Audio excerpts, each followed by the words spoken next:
This video is sponsored by PoketownStore.com, the best place to get yourself some TCG code cards. They're compatible with TCG Live as well, and they literally have everything. Use the coupon code ZapdosTCG for 5% off on everything on the website. This video is also sponsored by CARDMARKET.com. This is a European platform where you're able to buy and sell cards to people all across Europe. I personally use it every single day, and you can use the referral name ZapdosTCG when creating an account.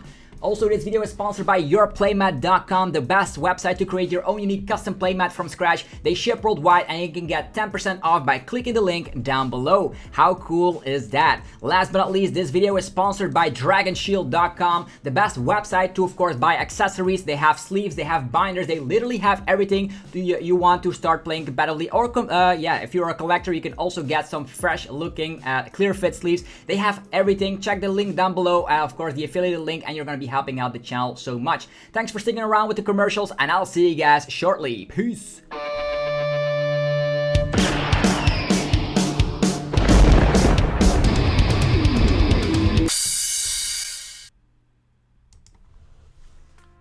What's up YouTube, it's ZapdosTCG here and welcome back to another TCG video on my channel. I'm a little bit sick, but I'm gonna be trying to give you all the information you need as always. So as you can see here, we are gonna be taking a look at the Brisbane results. Of course, the first regionals in over 2 years happened in Brisbane. There were 150 players battling it out, and this was actually the top 8 pie chart. So big shout out to Complexity Card Gaming for providing this pie chart. So yeah, the first regionals in 2 years. I remember like 2 years ago where I actually attended the Malmo regionals in Sweden, and then there was a hiatus, COVID happened, and 2 years there were no events. That was just super painful for everybody out there, but I'm glad that real life events are back, and now it's Salt Lake City into the horizon, as well as Liverpool regionals. This is actually going to be huge because I'm glad we're going to be seeing some real life event decks. So we're going to be checking out the top 8 decks, actually the top 16 decks from Brisbane. So as you can see, Mew VMAX was half of the top cut, so top 8 had 4 Mew VMAX decks, which is insane.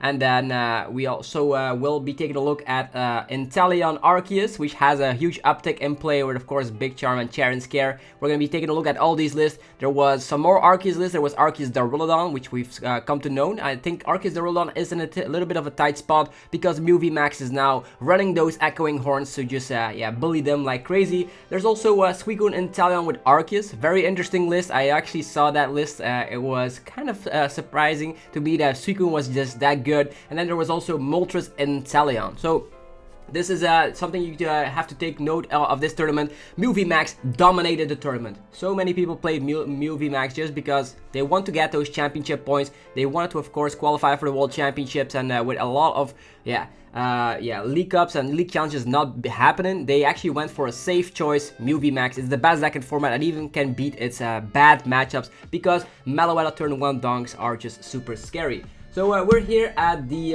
official website of Limitless TCG, not the Play.Limitless TCG website, and this is super exciting because, as you can see, the last time we were here, it was with the regionals of Malmo. There was also a regional in Perth, and then a special event happened, and in Santiago was the last one, and then boom, we went to online series, and there was the hiatus of COVID, but now we're back. Regionals of Brisbane, 150 players, and that was happening on the 12th of March. This is the top 16, as we can see.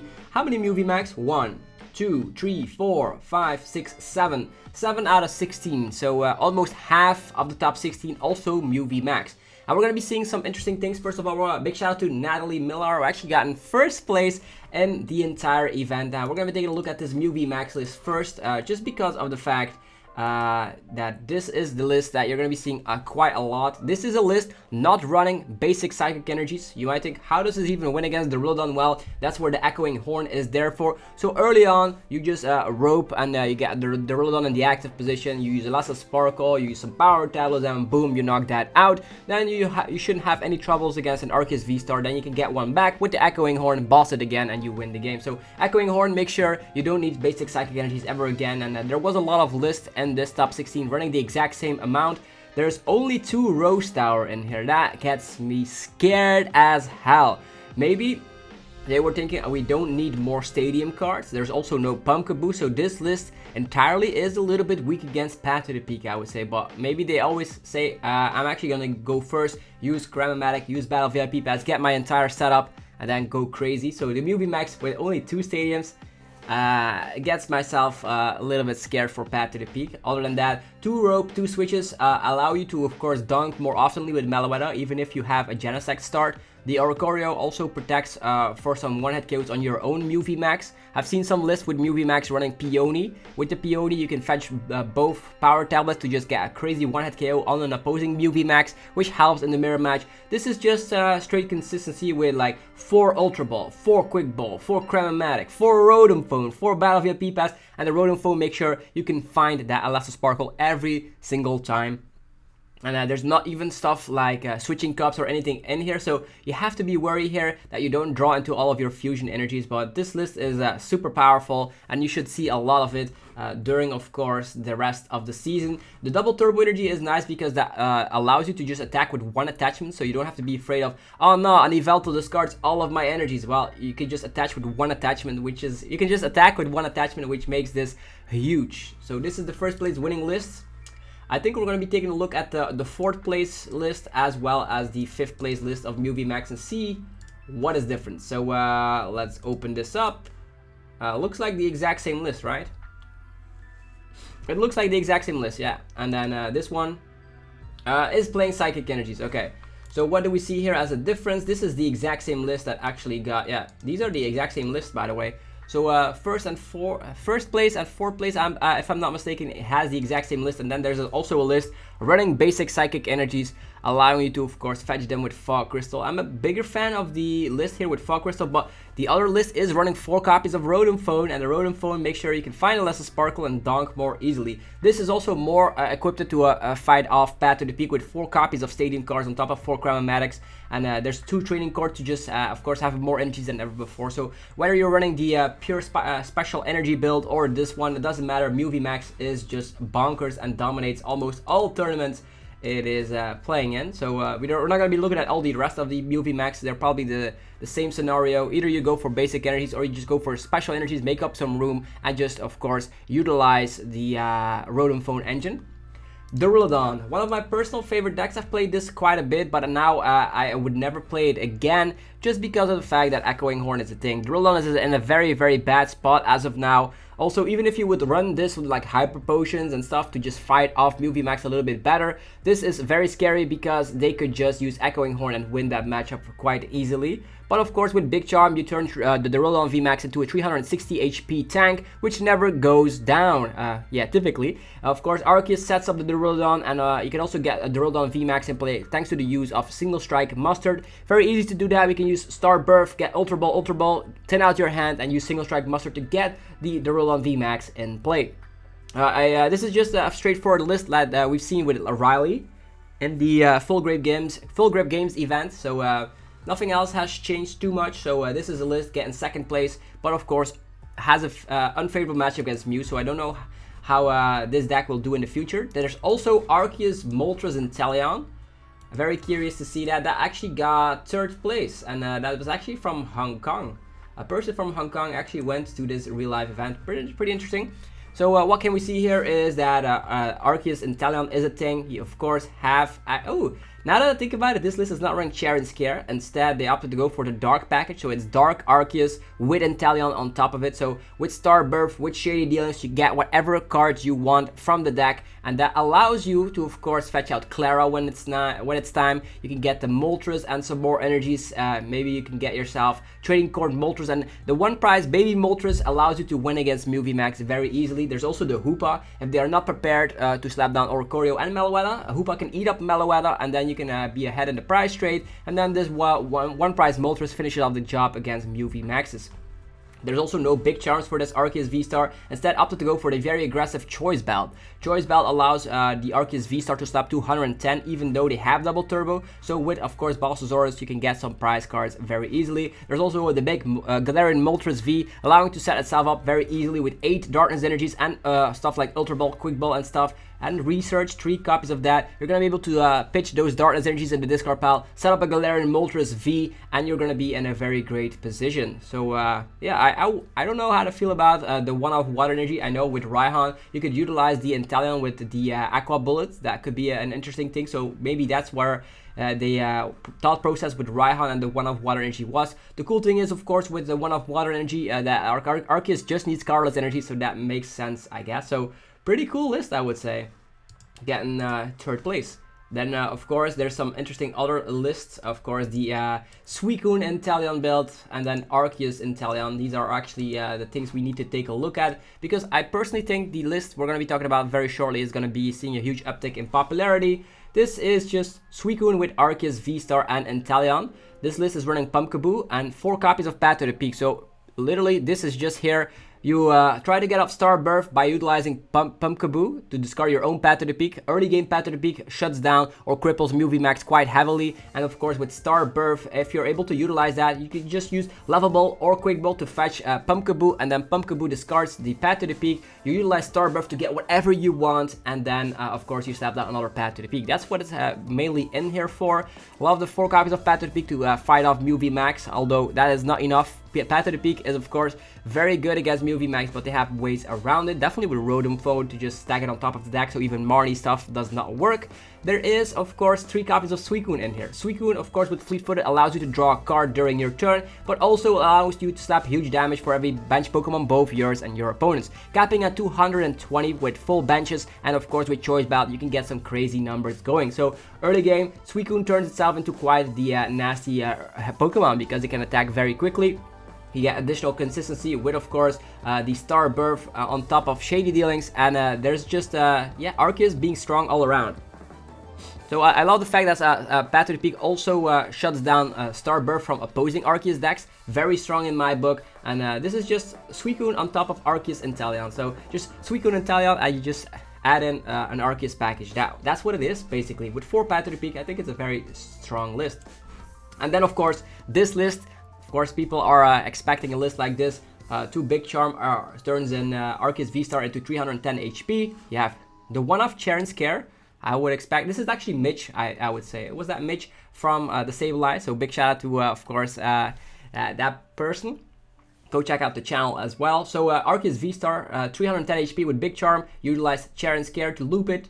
You have Melanie to attack in 1 swoop, and of course if you can get 1 Trinity Nova off, the Arceus VSTAR will be in a great position for sure. You don't always need Choice Belt when you have access to the Galarian Zigzagoon to add your numbers, and the Dunsparce make sure you have no weakness whatsoever. With Quick Shooting, with of course Choice Belt and all that good stuff, you might get surprising numbers, and there's also 3 Path to the Peak in here. So basically what you want to do is you utilize Star Birth, and then you slap down Path to the Peak. Although if you're up against the deck like we've seen before, that with that Suicune shenanigans, if they slap down Path to the Peak first, it's pretty much done for. Although this list does have access to Melanie, which also makes sure that you don't always need to use Star Birth. But yeah, sometimes you won't be able to use Star Birth with a list like this, because there's 3 Path to the Peak and you have no ways to get rid of it with something like a Pumpkaboo, for instance, or a Counter Stadium. But you don't always need it. You can just use Drizzle, find it yourself, something like Quick Ball or Ultra Ball, then use Melanie onto your Arceus and off you go, right? So pretty cool to see. And there's also 1 copy of Judge to comprehend the fact that people are playing Rotom Phone on Mew, so they stack a Stadium on top of the deck. Judge, make sure they shuffle their deck instead of putting it on the bottom of the deck, and then they get the top 4 cards. That's not what you want. Judge Path to the Peak is also a game-changing scenario. I expect this list becoming more popular, but of course if this gets more popular, people will attack against it. Stuff like I've seen Rapid Strike Urshifu VMAX and an uptick in play, just because of the fact they can quick shoot Medicham loop, and then you can hit this for weakness. So I don't know how to feel about it. Yeah, Rapid Strike Urshifu VMAX might be in an uptick in play with of course the Arceus Inteleon seeing more success. There was also 2 Gengars that we're going to be taking a look at. 2 Gengars in the top 16. There was the 12th place winning list and the 16th place winning list. So we're going to be taking a look at them, see what they have to offer. Gengar, of course, is in a great position in this metagame. If you think about it, you have Path to the Peak shutting down both Arceus VSTAR and the Genesect with the Fusion Strike system. You hit weakness against Mew VMAX, and you can one-hit KO even a big charmed Arceus VSTAR. So technically this is one of the best decks to counter the meta right now. The problem it has is that sometimes you have an inconsistent hand, and yeah, there's nothing else to say about it. Sometimes you just don't get it off because you need so many stage 1s.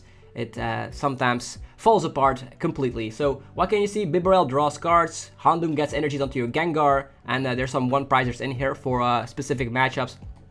For instance, maybe you want to have these 1-prize Pokemon to, of course, fight off against those 1-prize Galarian Moltres lists. You also have Battle VIP Pass, 4 copies of Ultra Ball, 4 copies of Ultra Ball, allowing you to, of course, get a great start. You want to have Bidoof, Houndour, and Gengar on turn 1, on top of slapping down a Path to the Peak. So if you get that off on turn 1, you should be in a great position to, of course, win some games. So yeah, I like this list quite a bit. Definitely, maybe 4 copies of Path to the Peak is a little bit better to just get it on turn 1. But other than that, I'm pretty satisfied of this list. Also, only 3 copies of Earth of Vitality. A little bit scary. They cut down 1 copy, and that might actually be very detrimental. Also, there's only 3 copies of Houndour. Don't always agree with that. I think 4 is probably the better number, but yeah, who am I, right? And this list is, of course, respecting the 4 copies of Houndour because you need to get that down turn 1, so you have to maximize that chance, although they did make room for Battle VIP Pass.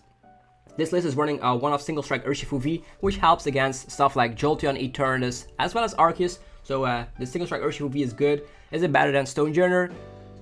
Depends. You don't want to start this against Mew VMAX, so that's just a bad thing about it, but it's stronger, right? You can also KO like V Pokemon, for instance, a Suicune. You can also KO that with single strike Urshifu V. 4 copies of Path to the Peak and a copy of Tower of Darkness, so depending on the opening hand, you might slap down Tower of Darkness first and then draw some cards. This list is not running 4 copies of Battle VIP Pass, so in that sense, it might be a strange scenario when you don't get your Gengar down turn 1, but yeah, it can happen. So these are Gengar lists. Will they become more popular? I think so, because those typically have better matchups in the matchup spread, also having some answers against the Roldon with a high amount of Path to the Peak. Then there's an Arceus Ice Rider list that we also need to take a look at. So Ice Rider with Arceus, something we've come to know with, of course, Leon. You're going to be able to one-hit KO a Mew VMAX.